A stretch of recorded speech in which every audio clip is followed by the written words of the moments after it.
자, 이제 31강 보시면요. 우량법에는 재산권의 수용, 사용 제한 및 그에 대한 보상은 법률로서 하되 정당한 보상을 하라고 되어 있습니다. 이때 정당한 보상의 개념에 대해서는 상당한 보상이면 된다, 아니다, 완전한 보상이어야 된다는 견해가 있는데 거기에 대해서 우리 판례는 무슨 설을 따릅니까? 완전 보상설을 따르죠. 그게 1번이 됩니다.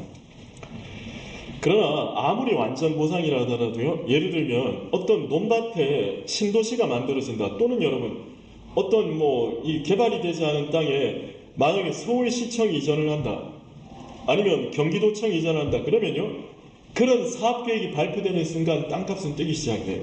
이거는 뭡니까? 이거는 토지 소유자가 덕분에 뛴 게 아니죠.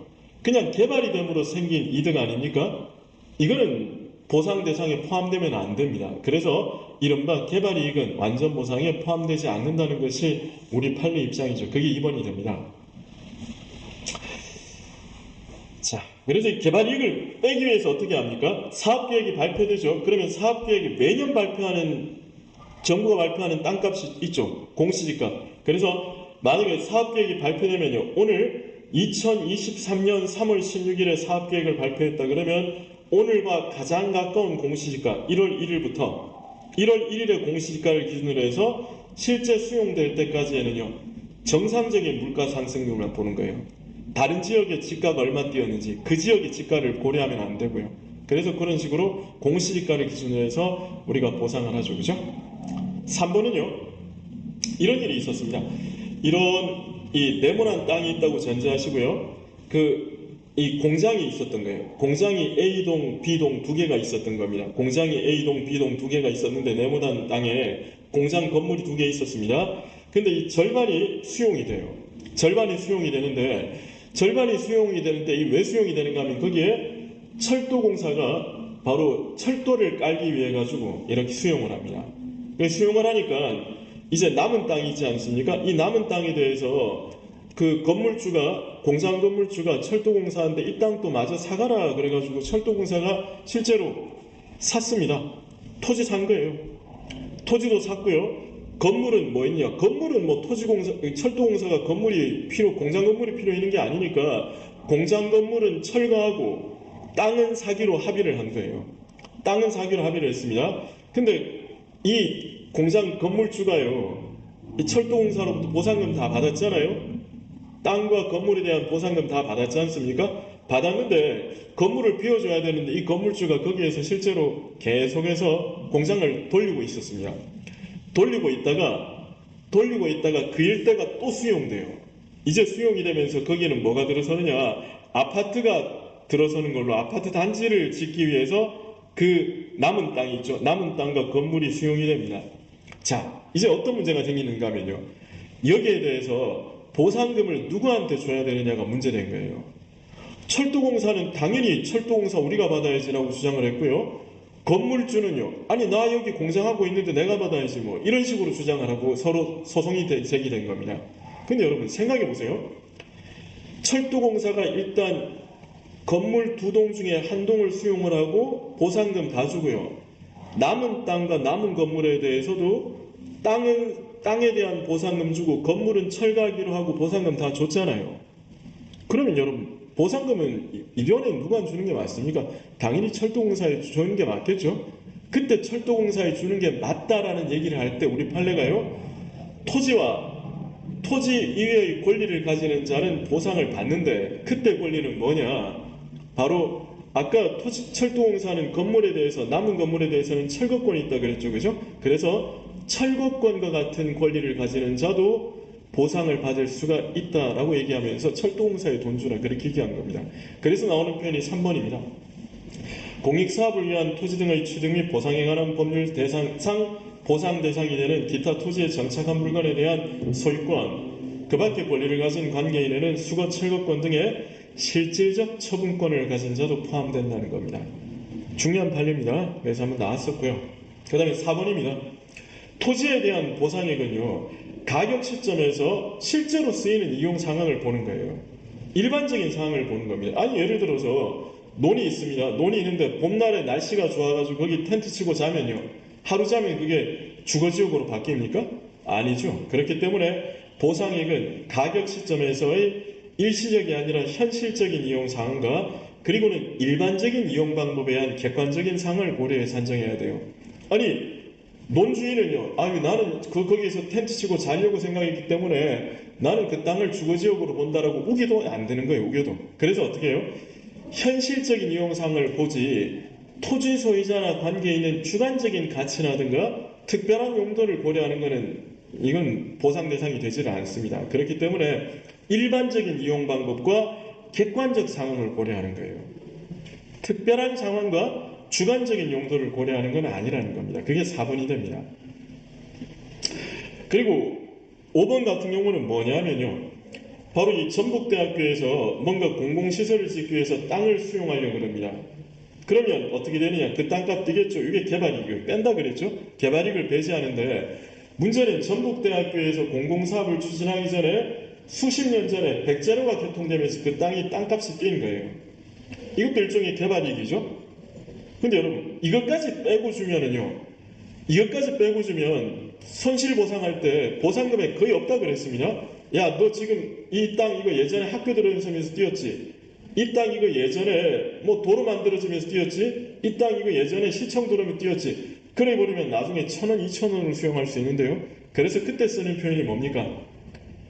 그 사업으로 인한 개발이익은 배제를 하지만 다른 사업으로 인한 개발이익은 배제하지 않는다. 그게 우리 판례 입장이죠. 그게 5번이 되는 겁니다. 6번입니다. 자, 공시지가를 기준으로 보상을 한다는 겁니다. 공시지가를 기준으로 6번 그 내용이 되고요. 그 다음에 7번은요. 협의해야 한 경우에는 협의 성립 당시의 가격을, 재결해야 한 경우에는 수용 또는 사용의 재결 당시의 가격을 기준으로 합니다. 물론 여러분 이 협의는 사업 인정이 발표되고 나면 그 한참 뒤에 재결이 이루어지거든요. 사업 인정이 있고 나서 한 10개월 뒤에 재결이 이루어집니다. 그래도 완전 보상이 돼야 되니까 재결 당시의 가격을 기준으로 보상을 해줍니다. 그러나 여기에는 뭐가 끼어 있습니까? 사업 인정이 발표되는 순간 그 지역 땅값은 수직으로 뛴다 그랬죠. 이게 뭐가 된다고요? 개발이익이거든요. 개발이익은 빼야 됩니다. 개발이익을 빼기 위해서 어떻게 해요? 사업 인정 고시 이전에 뭐를 기준으로? 공시지가를 기준으로 해서 정상적인 지가 상승률을 그렇게 본다 그랬죠. 그래서 어쨌든 간에 재결이면 재결 당시, 협의면 협의 당시 가격을 기준으로 한다는 말 자체는 틀린 거 아닙니다. 7번이 그 내용이 되고요. 그리고는요, 만약에 어떤 논에다가 대단지, 아파트 단지를 짓는다 그러면요, 그 도시계획을 먼저 바꿔야 돼요. 국토계획을요, 농림지역에서 주거지역으로 바꿔야 됩니다. 그럼 여러분, 주거지역으로 바뀌었죠?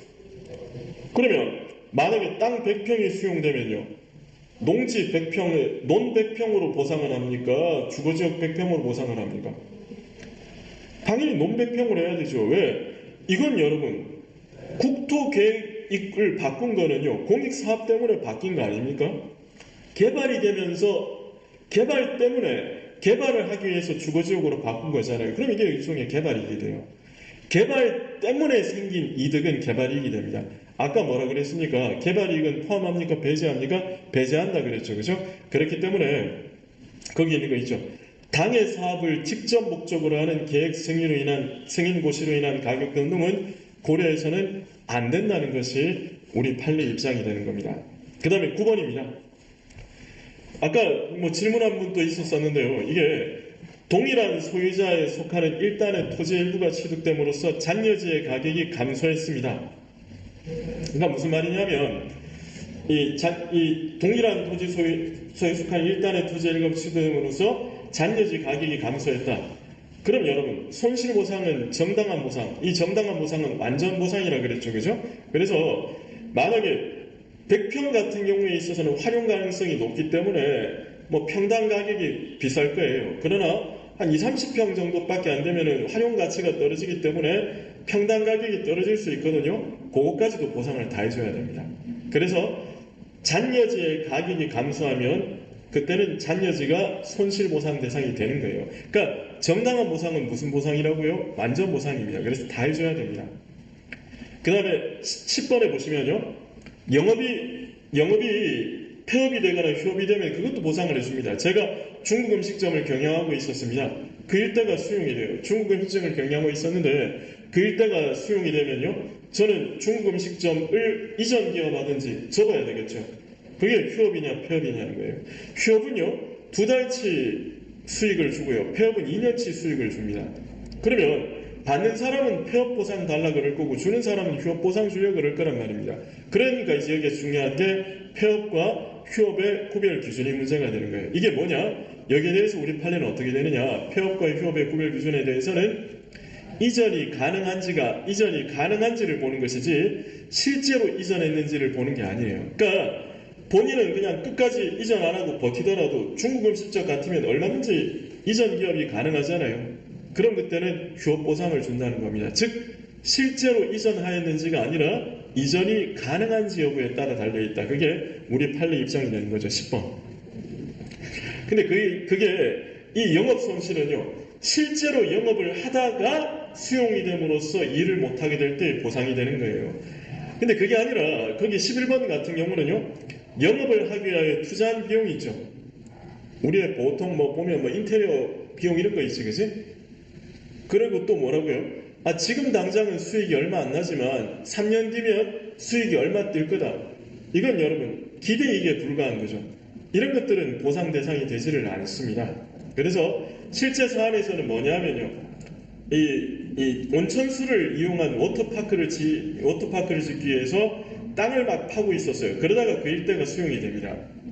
그럼 여러분 땅을 판 비용이 있죠? 이거는 영업을 하기 위하여 투자한 비용이죠. 그리고는요, 만약에 워터파크가 개장이 되었을 때 어마어마하게 벌 수 있는 돈은 기대이익이죠. 이거는 손실보상 대상이 아닙니다. 실제로 영업을 하고 있었어야 돼요. 실제로 영업을 하고 있었어야 된다. 그게 11번이 되겠죠. 그리고 12번은요, 이 헌법 23조 제3항이 규정된 정당한 보상이 있죠. 이 정당한 보상은 완전 보상을 의미한다 그랬습니다. 그리고는요, 헌법 23조에는요, 재산권의 수용, 사용, 제한 및 그에 대한 보상은 법률로서 하되 정당한 보상을 하도록 되어 있습니다. 이때 재산권이라는 것은 뭡니까? 일체의 재산적 가치 있는 권리가 다 포함된다 그랬죠. 공권이든 사건이든 일체의 재산적 가치가 있는 권리면 다 손실보상 대상이 됩니다. 문제는 이게 옛날에는 논이 수용이 된다. 조금씩 수용이 된 거예요. 그러니까 땅 몇 개가 수용이 되면요, 자, 제 논 1000평이 수용이 되었다? 옆에 논 사면 돼요, 돈 받고. 근데 그게 아니라 아예 이제 댐이 들어서거나 이래버리면요, 마을 전체가 없어지고 급기야 마을 몇 개가 사라지게 되는 경우가 있습니다. 그러면요, 다른 곳으로 뿔뿔이 흩어져야 돼요. 이렇게 되면 생활 공동체가 깨진다는 겁니다. 그래서 이제는 뭐라고요? 생활 공동체를 보장해 주기 위해서 그 마을 사람들을요, 그 옆에 새로 마을을 조성해서 옮겨주는 거예요. 그게 뭐라고요? 이주대책이 되는 겁니다. 그게 이주대책이 되는데, 이 이주대책에 대해서는 우리 판례는 어떻게 봅니까? 헌법 23조 제3항에 규정된 정당한 보상이 아니라고 보죠. 정당한 보상이 아니라고 봅니다. 국가의 적극적이고 정책적인 배려라고 보는 거예요. 무슨 말이냐면, 옛날에는 댐 짓는 것 때문에 이주대책이 많이 논의가 되었는데요, 지금 뭐냐면요, 그게 아니라 대규모의 아파트 단지 같은 거를 짓는 거 있죠. 대규모의 아파트 단지를 짓는 거. 예를 들면 이런 것들이 있을 수 있겠죠. 지금 아주 옛날 골목 있지 않습니까? 옛날 골목 같은 경우에는 골목이 굽이굽이 져 있고 집들도 낡았고 이런 겁니다. 이걸 다 알고 아파트를 짓는 거예요. 아파트를 지으면요, 그 사람들이 옛날 그 골목에 있었던 집과 땅을 가지고 있었던 사람들은 땅값, 집값 다 받습니다. 다 받고 나서 그 사람들한테 새로 아파트를 지으면 아파트 입주권을 주는 거예요. 같이 살 수 있도록, 그 동네에 살 수 있도록. 그게 바로 이른바 이주대책이 되는 겁니다. 근데 이 이주대책 같은 경우는 그러니까 이미 돈을 다 받고 추가로 알파가 되는 거예요. 그래서 우리 판례는 이거를 뭐로 봅니까? 이주대책을 헌법 23조 제3항에 규정된 정당한 보상이 아니라 국가의 배려로 보는 거죠. 국가의 배려로 보는 겁니다. 그래서 보십시오. 이주대책은 헌법 23조 제3항에 규정된 정당한 보상에 포함되는 것이라기보다는 국가의 적극적이고 정책적인 배려에 마련된 제도라는 겁니다. 이렇게 종전의 생활 상태가 큰 변동 없이 그대로 유지되도록 하는 것을 우리가 생활보상이라 그래요. 그래서 이주대책은 23조 제3항 규정된 정당한 보상에 포함되는 것이라기보다는 생활보상의 일환이다라는 것이 우리 판례 입장이 되는 겁니다. 근데 우리 법률에 보면요, 어떻게 되어 있느냐, 그 정당한 보상에 포함되는 게 아니기 때문에 만약에 여러분, 만약에 정당한 보상에 포함이 되면요, 수용, 사용, 제한 및 그에 대한 보상은 법률로서 하되 정당한 보상을 지급해야 한다. 그러니까 수용, 사용, 제한 및 보상은 법률로 해야 돼요. 그러니까 정당한 보상에 포함이 되는 순간 어떻게 되느냐? 입법자는 보상을 해야 될 의무가 있습니다. 입법자는 보상을 해야 될 의무가 있다는 거죠. 정당한 보상에 포함되는 순간 입법자는 보상을 해야 될 의무가 생깁니다. 근데 우리 판례는 뭐라 그랬습니까? 이 부분에 대해서는 정당한 보상에 포함되는 게 아니기 때문에 입법자한테 특별한 의무가 있는 게 아니라는 거죠. 이주대책의 수립 의무가 있는 게 아닙니다. 입법자는 그러니까 이주대책을 수립할 의무가 아니라 이주대책을 수립할지 말지에 대해서 뭐를 가진다고요? 재량을 가지는 겁니다. 재량을 가지는데 그래서 입법자가 이제 재량으로서 정한 게 뭐냐? 주거용 건물 있죠, 집 있죠. 그럼 거기에 소유자가 있고 세입자가 있을 수 있죠. 근데 소유자한테는 이주대책을 수립을 하되 세입자한테는 이주대책을 수립을 안 해도 되는 걸로 법률을 만든 거예요. 세입자한테는 이주대책을 수립 안 해도 되는 걸로 법률을 만든 겁니다. 그러면 여러분, 세입자한테는 이주대책을 수립을 안 해도 된다 그러면 이거는요, 이거 위헌 아니냐 이런 문제 생길 수 있겠죠. 왜? 세입자도 전세권이니까. 근데 뭐라 그랬습니까? 아까 말씀드린 것처럼 이주대책은 헌법 23조 제3항에 규정된 정당한 보상에 포함되는 게 아니라는 겁니다. 아니기 때문에 입법자가 어떻게 만들지는 입법자의 재량이 있고 따라서 세입자를 이주대책 대상에서 제외하더라도 문제없다고 보는 것이 우리 판례 입장이죠. 판례 입장이 되고요. 다만 이주대책에 대해서 입법자가 만들었는데 그 만든 거에 보면 그렇게 되어 있습니다. 어떻게 되어 있느냐? 여러분 아까 말씀드린 아파트를 짓는 게 아니라 옆에 마을을 조성해 주면요, 그 마을에는 뭐가 있어야 되느냐? 아니 그냥 땅만 만들어 놓는다 그래서 집을 지을 수 있는 건 아니잖아요. 도로도 있어야 되고요, 상하수도 시설이 있어야 되거든요. 그게 생활 기본 시설이라 그래요. 요 생활 기본 시설은 법률에 따르면 사업자의 부담으로 되어 있습니다. 그렇기 때문에 사업자가 법률에 따르면 사업자의 부담으로 되어 있기 때문에 입주자들한테 넘길 수가 없게 됩니다. 그게 13번입니다. 그래서 보시면요, 계약에서 생활기본시설 설치 비용을 분양대금에 포함시켰다? 그러면 입주자가 내야 되잖아요. 그러면 안 돼요. 그러면 그 부분은 무효가 된다는 게 우리 판례 입장이 됩니다. 14번에 보시면요, 이주대책의 실시 여부는 입법자의, 그래서 입법자한테는 입법정책적 재량에 속한다는 게 거기에 나오는 14번이 되는 거죠. 옛날에는요, 이주대책이라는 게 마을 하나가 없어지면은 옆에다가 마을을 하나 조성해 주는 게 이주대책이었는데 지금은요, 뭐 마을을 하나 없애가지고 댐을 만들고 이러는 게 아니라 마을을 없애서 아파트를 짓고 이런 거기 때문에 아파트 입주권을 줍니다. 아파트 입주권을 주는 게 이주대책입니다. 그러니까 아파트 분양권을 주는 거예요. 분양을 받을 권리라 그러죠. 그래서 우리가 이걸 뭐라 그럽니까?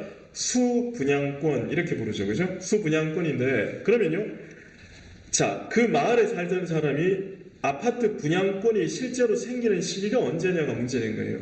아파트 분양권이 실제로 생기는 시기가 언제냐에 대해서 견해가 여러 견해가 있었습니다. 첫째는요, 법률이 있으니까 어떤 특정 마을에 있는 사람들은 당연히 수분양권이 있다는 견해가 있을 수 있고요. 그게 아니라 사업 시행자가 여러분 이주대책에 대해서 뭔가 계획을 수립을 하겠죠. 이주대책은 어쨌든 종전 생활 상태를 유지해 주는 거니까 예를 들어 그 동네 이틀 살고 사흘 살고 이런 사람들까지 이주대책을 만들지는 않습니다. 이주대책을 만드는 거는요, 적어도 그 동네에서 주소지 변동 없이 10년 정도를 고정적으로 살고 있을 거, 이런 식으로 이주대책을 수립을 하거든요. 그러면 이런 식으로 이주대책을 수립을 해서 계획을 발표하면 구체적인 수분양권이 생기느냐, 그렇게 보는 견해도 있습니다. 그러나 여러분, 사업시행자 입장에서도 어떻게 해요? 실제로 거기에 계획을 발표했으면 거기에 해당된다고 주장하는 사람들이 신청을 하겠죠. 신청을 해서 너는 해당돼, 너는 해당한데, 너는 해당돼, 너는 해당한데라고 딱딱 해가지고 해당 대상자를 추려내어야 그래야 사업 시행자도 아파트를 지어서 분양하는 그런 사업을 원활하게 수행할 거 아니겠습니까? 그렇기 때문에 우리 판에는 어떻게 봅니까? 사업 시행자가 이주대책 계획을 발표한 것만으로는 거기에 해당하는 사람들한테 구체적인 분양권이 생기는 게 아니라 신청을 해서 사업 시행자가 확인 후에 뭐를 할 때, 결정을 했을 때 비로소 수분양권이 생기는 거예요. 따라서 사업 시행자의 이주대책 대상자 확인 결정은 곧 처분이 됩니다. 그게 15번이 되는 거죠. 그래서 보시면요. 자, 법상의 이주대책 대상의 택지 분양권이나 아파트 입주권 등을 받을 수 있는 구체적인 권리가 직접 발생하는 것이 아니라 사업 시행자가 이주대책 대상자로 확인 결정하여야만 비로소 구체적인 수분양권이 발생하게 된다는 게 우리 판례 입장이 되는 겁니다. 따라서 16번 그래서 이주대책 대상자 확인 결정은요, 개인의 권리 의무를 직접적으로 발생 변동시키는 처분이 되는 거죠. 처분이 되니까 어떻게 되느냐? 만약에 확인 결정을 거부했다. 즉 거부 결정이 있으면 거부 처분이 돼요. 그러니까 항고소송으로 다퉈야 되는 거죠.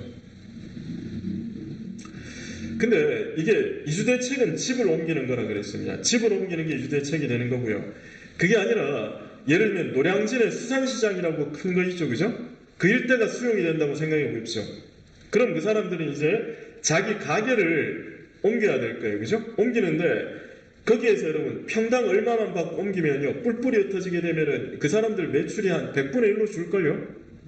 왜냐하면 노량진 수산시장이라는 거대 시장이 있을 때 전국 각지에서 사람들이 모여드는데 동네 나가면 그냥 동네 생선 가게가 돼요. 그래서 집이 아니라 이번에는 가게에 대해서도 대책을 만들어줘야 되는 거 아니냐 해서 만들어진 게 이른바 생활대책이 되는 거죠.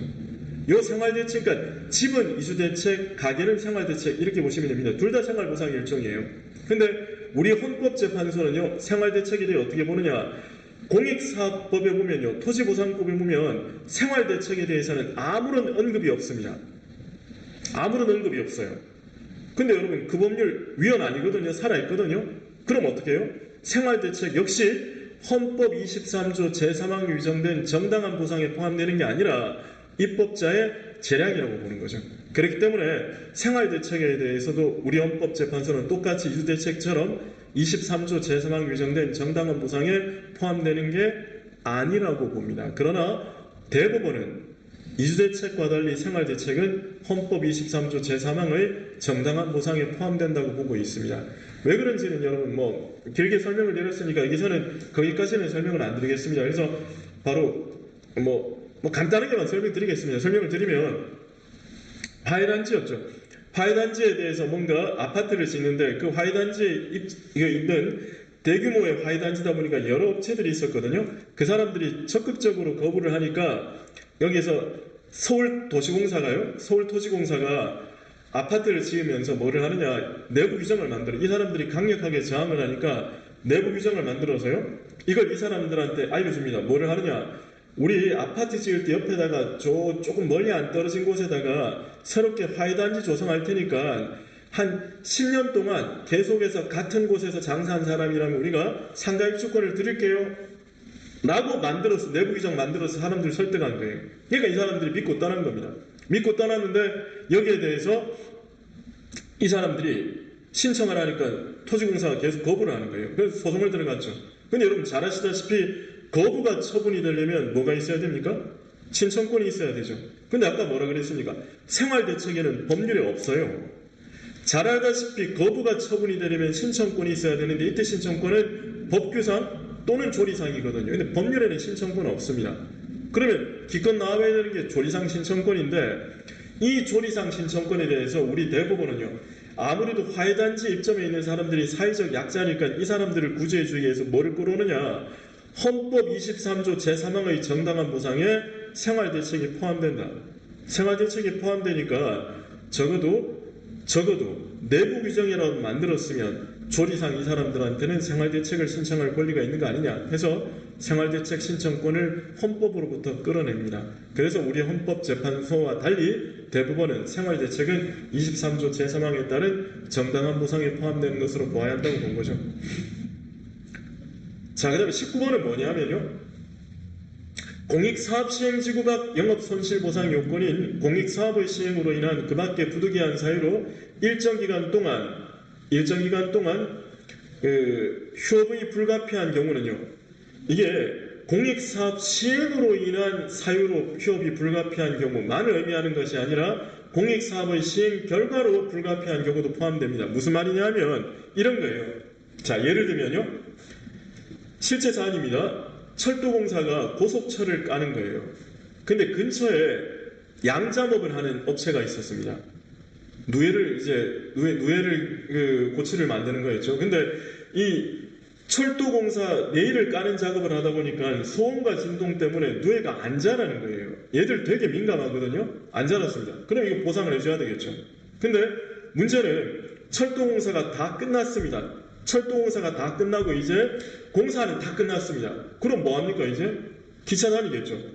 기차가 다니는데 기차 다닐 때도 여러분 당연히 기찻길 옆 생각해 보시면 엄청난 소음과 진동이 생길 거 아닙니까? 누에가 또 안 자라는 거예요. 그 이 사람들이 손실보상을 요구를 한 겁니다. 그래서 손실보상을 요구했는데 그 근거조문이 그겁니다. 공익사업의 시행으로 인한 사유로 휴업이 불가피한 경우. 그럼 이게 뭐냐? 공익사업 시행, 그 공사의 시행으로 인한 것만 의미하는 것인지 공사 이후에 결과로 인한 것도 포함될 것인지가 문제되었는데 우리 판례는 후자로 해석을 한 겁니다. 그래서 공익사업 시행, 공사의 시행으로 인해서 불가피한 경우뿐만 아니라 공사가 끝나고 나서 그 결과로 인해서 피해가 생기는 것도 보상을 해줘야 된다고 본 게 19번 내용이 되는 거죠. 여기까지 하시겠죠? 그죠? 자, 이제 20번에 보시면요, 굉장히 특이한 권리가 하나 나오죠. 잔여지 수용 청구권. 뭐냐면 땅이 이만큼 있는데요, 이제 100평 정도 되는 땅이요, 대부분 수용됩니다. 남은 땅은요, 폭이 1m밖에 안 되고 길이는 20m가 되는 그런 땅입니다. 그럼 여러분, 이 땅은 쓸 데가 없어요. 폭이 1m밖에 안 되고요, 길이가 20m 되면 이거 왕복 달리기 말고는 할 게 하나도 없는 겁니다. 그러면 이제 토지 소유자 입장에서 뭐냐, 야, 너 공사할 때 이것만 남기지 말고 이 땅까지 마저 수용해가라. 마저 수용해가라고 요구를 할 수 있다는 겁니다. 그게 이른바 뭐라고요? 남은 땅, 잔여지 수용 청구권이 되는 겁니다. 잔여지 수용 청구권이 되는 거예요. 잔여지 수용 청구권인데 이 잔여지 수용 청구권은 특이하다 그랬죠. 청구권, 이름은 청구권인데 청구권 아닙니다. 우리가 청구권이라는 것은 뭐냐면요, 여러분들이 청구권이라는 개념을 정면으로 배운 게 정무공개 청구권이죠. 자, 제가 서울시한테 서울시장 작년에 점심 밥값으로 얼마 썼느냐라고 청구하면요, 청구권을 행사하는 순간 저는 권리의 만족을 얻은 겁니까? 아니죠. 공개를 해줘야 될 거 아니에요. 그래서 청구권은요, 권리를 행사하더라도 그것만으로 만족을 받는 건 아니에요. 그런데 잔여지 수용 청구권은 어떻게 되느냐, 토지 소유자가 잔여지 수용을 요구합니다라고 하는 순간 수용된 거예요. 그러니까 권리를 행사하는 순간 권리가 실현이 되어버리는 겁니다. 이런 것들을 우리가 뭐라 그러냐, 청구권이 아니라 이거를 형성권이라 그래요. 형성권. 그래서 잔여지 수용 청구권은 첫 번째 기억하실 게 명칭에도 불구하고 청구권 아닙니다. 형성권입니다. 수용 청구하는 순간 수용은 된 거예요. 자, 그러면 여러분, 이 잔여지 수용 청구권 행사를 누구한테 하느냐는 거예요. 예를 들면 김포시가 갑의 땅을 수용을 하면서 100평 중에 대부분 수용해가고 1m, 20m, 폭 1m에 길이 20m 남은 땅을 남겨뒀다? 그러면 토지 소유자가 이거 마저 수용해가라 라는 표시를 누구한테 하느냐는 겁니다. 김포시 할까? 경기도 토지수용위원회 할까? 경기도 토지수용위원회 합니다. 왜?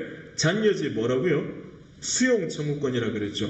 여러분, 수용 결정은 누가 합니까? 수용 결정은 누가 합니까? 토지수용위원회가 하잖아요. 그렇기 때문에 수용 청구권, 수용 결정을 누가 하지? 토지수용위원회. 그래서 잔여지 수용 청구권도 토지수용위원회한테 해야 됩니다. 사업시행자한테 하면 아무 의미 없습니다. 그게 거기에 나오는 20번이 됩니다. 그리고 21번, 잔여지 수용 청구권이 요건을 구비하면요, 토지수용위원회가 뭐를 대답을 하든 말았든 수용 청구권 행사하는 순간 수용이 돼요. 그게 바로 이른바 형성권이 되는 거죠. 그러니까 여러분, 자 보세요. 제가요, 경기도 토지수용위원회에 잔여지 수용 청구권 행사했습니다. 경기도 토지수용위원회 잔여지 토지수용 청구권 행사하는 순간 수용된 겁니다. 그런데 만약에 경기도 토지수용위원회가 거부했습니다. 여러분, 형성권은요, 상대방의 의사는 하나도 안 중요해요. 내가 누군가한테 권리를 행사했는데 그게 형성권이면요, 내가 행사하는 순간 끝나지 상대방의 의사는 1도 안 중요합니다. 그러니까 경기도 토지수용위원회가 거부해도요, 수용은 된 거예요. 그럼 여러분, 경기도 토지수용위원회가 거부했다. 왜 거부하느냐? 거부처분 취소소송 전혀 할 필요 없습니다. 왜? 경기도 토지수용위원회가 거부해도 수용된 거니까. 여기까지 이해되시겠죠? 그럼 여러분, 경기도 토지수용위원회가 거부했다는 것은 실제로 어떤 의미를 가지느냐? 경기도 토지수용위원회가 제 땅, 남은 땅 1m, 20m 그 땅에 대해서는요, 보상금 책정을 안 하고 결정을 했다는 것에 불과하게 되는 거예요. 그럼 여러분, 저는 뭐냐? 보상금에 대해 불만이 있겠죠. 면적에 대해 불만 없겠죠. 지가 수용을 요구했으니까 왜 이거 수용되느냐라고 면적을 다툴 일은 전혀 없겠죠. 보상금에 대해서만 불만이 있게 될 겁니다. 그래서 보상금에 대해서 불만이 있으면은요, 잘 알다시피 뭐를 제기합니까? 보상금 증액소송. 피고는 누가 됩니까? 사업시행자. 그렇게 되겠죠. 그래서 보시면 22번에 잔여지 수용 청구를 받아들이지 않은 토지수용위원회의 재결에 대하여 토지 소유자가 불구가에 제기하는 소송의 성질은 보상금 증감에 관한 소송이므로 사업시행자가 된다는 겁니다. 맞습니다. 그리고 손실보상은 여러분, 현금이지 현물이 아닙니다. 현금 보상이 원칙이다. 그 다음에 24번은요, 손실보상의 원칙은 개인별입니까? 물건별입니까? 개인별입니다. 예를 들면 토지가 한 100평짜리 토지가 있다. 공동으로 토지 소유자가 3명이다. 지분대로 나눠줘야 돼요. 던져주고 너네 나눠 가져라 안 됩니다. 그래서 이거는 손실보상은 뭐냐? 개인별 보상이 원칙이 됩니다. 물건별이 아닙니다. 아시겠죠? 그리고는 사업시행자 보상이 원칙이죠. 그게 25번. 26번은요. 사업시행자는 동일한 소유자에게 속하는 일단의 토지 일부를 취득하거나 사용하는 경우에 해당 공익사업의 시행으로 인하여 잔여재 가격이 증가하거나 이익이 발생했다. 자, 제가 100평짜리 땅이 있습니다. 이 땅이 1억이에요. 1억인데 50평이 수용이 됩니다. 그럼 여러분, 전 5천만 원만 받는 게 정상이죠. 그죠? 5천만 원 받는 게 정상인데 사업시행자 측에서 보니까요, 토지의 절반을 50평을 수용을 했는데 여기 수용을 하고 여기다가 도로 만들기로 한 거예요. 도로 만들기로 하니까 어떻게 됩니까? 도로 근처 땅이 되니까 이 땅 가격이 5천만 원이 아니라 2억으로 상승을 해버린 거예요. 그럼 여러분, 남은 땅에 땅값이 뛰었으니까 이걸 고려해서 보상금을 안 줘도 됩니까? 수용했으니까 보상금 줘야 됩니까? 수용했으니까 그것만 봐야 돼요. 그것만. 남은 땅에 땅값이 얼마 뛰었는지는 계산에 서로 넣으면 안 돼요. 서로 계산을 하면 계산하는 걸 우리가 상계라 그러거든요. 서로 상자에 계산한다는 게 상자입니다. 그래서 그 부분은 계산에다가 서로 편입하면 안 돼요. 딱 이 땅 수용했으면 이 땅 가격에 대해서 보상금을 줘야 됩니다. 그래서 26번에 보시면요. 자, 해당 공익사업의 시행으로 잔여지의 가격이 증가한 것은 상계하면 안 돼요. 잔여지 가격이 증가한 것은 계산에 넣으면 안 됩니다. 계산, 상계, 계 생각하십시오. 아시겠죠? 27번입니다. 27번은요, 좀 깊은 하지만 최근에 법이 바뀌었다 보니까 어쨌든 기억을 해주십시오. 토지수용위원회의 재결의 불복이 있으면요, 재결서 받은 날부터 90일이 됩니다. 옛날에는 60일이었습니다. 그 다음에는요, 이신청을 거쳐서 할 때는, 그때는 이신청에 대한 재결서를 받은 날부터 60일입니다. 옛날에는요, 60일, 30일인데 90일, 60일로 바뀌었습니다. 좀 기억을 해 두도록 하십시오. 그래서 이게 뭐냐 하면요, 이게 행정소송법은 소송에 대한 일반법이거든요. 근데 잘 아시다시피 일반법과 특별법의 규정이 다르면 특별법이 우선하죠. 그래서 행정소송법상의 제소기간과 달리 별도의 제소기간을 정하고 있기 때문에 토지 수용과 관련된 제소기간은 바로 27번의 규정이 적용됩니다. 그 다음 28번입니다. 수용 재결의 불복에서 취소송을 제기합니다. 이 신청을 거친다. 여러분, 이 수용 재결은요, 수용 재결이라는 말을 썼지만 이 재결은 행정심판 아니라 그랬습니다. 그냥 수용 결정으로 생각하십시오. 수용 재결은 이거 수용 결정, 이거 그냥 처분이에요. 이 신청은요, 명칭에도 불구하고 이때 이 신청은 이 신청이 아니라 행정심판이 됩니다. 그래서 수용 결정의 불복에서 취소송을 제기해서 하는 때는요, 이의신청을 거쳐서 이의제결이 떨어지죠. 요 이의제결이 행정심판의 제결이 돼요. 그럼 여러분, 수용결정 원처분입니다. 이의제결 행정심판의 제결이에요. 원처분과 제결이 있을 때는 원칙적으로 뭐를 소송으로 대상으로 한다고요? 원처분. 그래서 수용제결을 한 토지수용위원회가 돼야 되는 거죠. 그리고는요, 수용제결에 불만이 있으면 제결 취소송을 제기하면 되겠죠. 예를 들면 제가 제 땅에 대한 수용제결이 떨어졌는데 저는 제 땅이 왜 편입 대상인지 알 수가 없어요. 그러면 그때 저는요, 그럼 뭐를 하느냐, 제결에 대해 취소송을 제기하면 됩니다. 근데 보통의 경우에는요, 수용 자체에 대해 불만은 안 가지고요, 수용에 대해서 보상금이 너무 낮다라는 것에서 불만을 가질 수가 있거든요. 그러면요, 저는 5억을 받아야 된다고 생각하는데 수용제결에서 1억 결정을 내렸습니다. 그러면 보상금에만 불만이 있는데 제가 제결 취소소송을 한다고 생각해 보십시오. 그러면 법원이 하는 거는요, 취소소송에서 법원이 할 수 있는 맥시멈은 취소입니다. 취소하겠죠. 그럼 토지수용위원회가 수용제결 다시 할 거예요. 1억 2천만 원. 저 또 불만이 있죠? 취소소송. 다시 또 결정하겠죠? 1억 3천. 또 취소소송. 소송 무한반복이 됩니다. 그러니까 이때는요, 어떻게 되느냐, 보상금에만 불만이 있으면 토지 소유자는 아예 사업시행자를 상대로 5억 달러 소송 제기해버리는 거예요. 그럼 법원이 5억의 범위 내에서 적절한 금액을 산정해서 4억, 4억 5천 이런 식으로 딱 결론 내리는 거죠. 그렇게 되면 한 번의 소송만으로 끝나거든요. 그래서 특이하게 수용 제결 중에 보상금에만 불만이 있을 때는 아예 이때는 제결 취소성이 아니라 보상금 올려달라는 소송을 제기합니다. 보상금은 누가 주죠? 사업시행자. 그래서 그때는 사업시행자를 상대로 보상금 증액 소송을 제기해야 된다는 게 우리 판례 입장이 되는 겁니다. 물론 보상금액이 너무 터무니없이 많이 나와가지고 그런 경우는 거의 없겠지만, 사업시행자가 억울하면 사업시행자는 보상금을 받을 토지 소유자를 상대로 소송을 제기한다는 겁니다. 그게 29번이죠. 그래서 이제 보상금 증액을 구하는 소송, 돈 달라는 소송 아닙니까? 그러면 이거는 다 당사자 소송으로 가셔야 됩니다. 그게 30번.